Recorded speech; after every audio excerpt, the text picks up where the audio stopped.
is Patrick Brandmeier, very funny dude. Give him a nice warm welcome. Keep it going for action, everybody. Keep it going forward. As soon as I figure out how to unwind the wire from the mic stand, and we're good. Good to see everybody. A little about me, if you haven't seen me on stage before, I do not have any kids in my basement crawl space. Apparently that's the vibe I give off, and I'm not too fond of it. I mean, I don't even like the word creepy. I hear that word a lot. I prefer to think of myself as a people-watching enthusiast. All right. Maybe getting a little too close to home, I don't know. I mean, for some people the camera adds 10 pounds. Apparently for me it adds a trench coat, a rifle, and an ice cream truck. That leads to some interesting introductions when I do comedy open mics. One time, a friend of mine introduced me by saying, "You'll be able to see this next guy this upcoming week looking through your windows." Which I said was stupid, you wouldn't see me.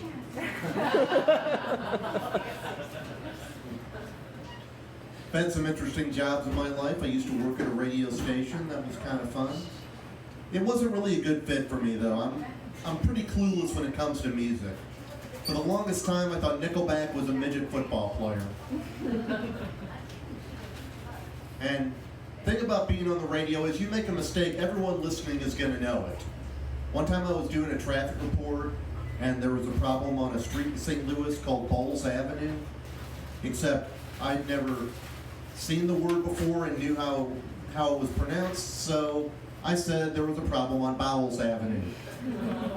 I got a few phone calls after that, especially since there was a backup problem. No one likes to hear about Jan Bowles. Thankfully, next time I did a traffic report, the problem had cleared up and Bowles had movement, so it was okay. A couple years ago, I was a 39-year-old part-time Pizza Hut delivery driver, so give it up for your career not going the way you thought it would. I looked at it as a learning experience. I learned a few things on that job. First off, with pizza delivery nowhere near as exciting as the adult film industry led me to believe. No one was ordering the big sausage special on my run. I learned that people have a little trouble budgeting themselves. One time I made a delivery and the guy decided to pay for his 2 pizzas with a $100 bill. I was like, first off, I don't have that kind of change. Second off, dude, you live in a trailer. You need to think this through. Maybe you should put those Ben Franklins toward a house that doesn't have an emergency brake. All I'm saying. I made a lot of deliveries to the trailer park in my area. A lot of speed bumps on the road that went through the trailer park, which I didn't understand, because if you live in a trailer park, you're not in a hurry to get home.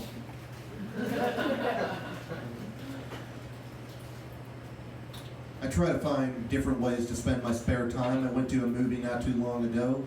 It had been a while since I'd been to the movie theater, and I'd heard about how bad the prices have been going up. But when I went to the theater, it turned out the ticket was not as expensive as I was fearing it would be. But I realized why people had issues when I went to the concession stand. I think you know where we're going with this one. It just costs so much to rent a bulletproof vest. It's okay, I can say that, I'm white.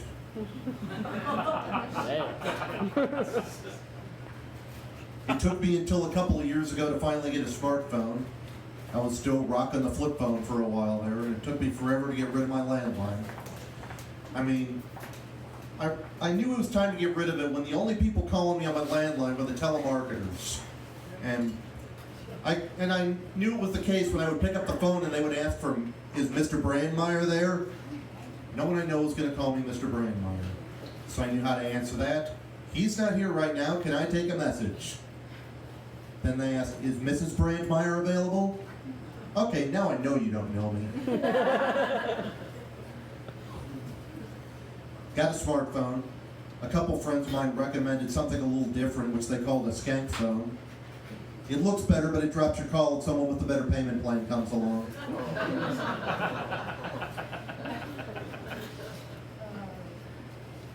Anyone else get really hooked on the video games on the cell phones? The Candy Crush, stuff like that? I got hooked on the Words with Friends for a little while, but I started thinking up a better idea called Words with Friends with Benefits. It's about the same, but you get more points for an O, and the G is a lot harder to find. And we just celebrated 4th of July, and yep, USA.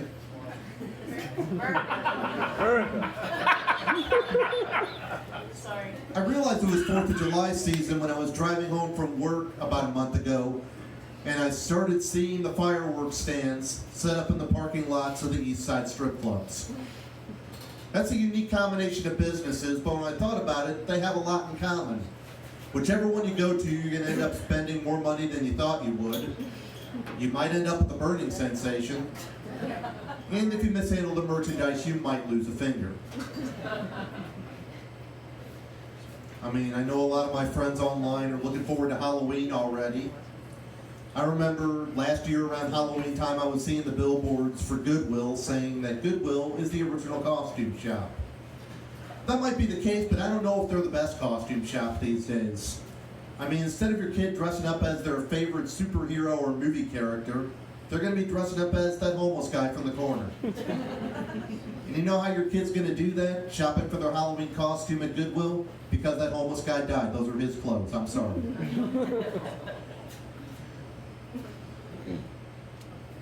I'm like anybody else. I'm working through a few issues in life. I've struggled with seasonal depression, all 4 kinds, so that's been rough.